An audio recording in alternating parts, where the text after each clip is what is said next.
வணக்கம். வாழ்க வளமுடன். மங்களம் உண்டாகட்டும். அனைவருக்கும் சமாதானம் உண்டாவதாக.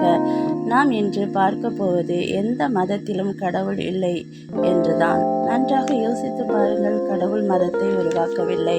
மனிதன்தான் மதத்தை உருவாக்கி மனிதர்களுக்குள் பிரிவினைகளையும் உருவாக்கி வைத்திருக்கிறான். எந்த மதத்துக்குள்ளேயும் கடவுள் இல்லை. மனிதனுக்குள் தான் கடவுள் வாழ்கிறார். ஏனென்றால் தேவன் ஆவியாய் இருக்கிறார். அவர் எங்கும் நிறைந்திருக்கிறார். அவர் சர்வ வல்லமையுள்ளவர். அவரை நாம் எதற்குள்ளும் அடக்கி வைக்க முடியாது. அவர் சர்வ வியாபியாய் யாவருக்குள்ளும் வசிக்கிறார்.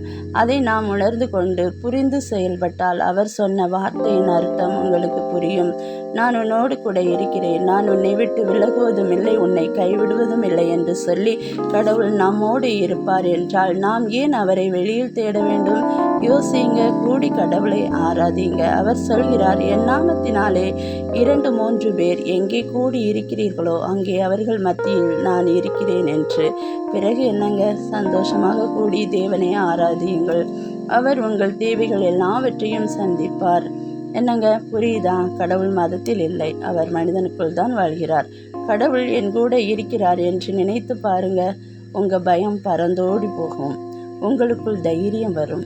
உங்களால் எதையும் சாதிக்க முடியும். சந்தோஷமாக வாழ முடியும். Be happy always. God bless you.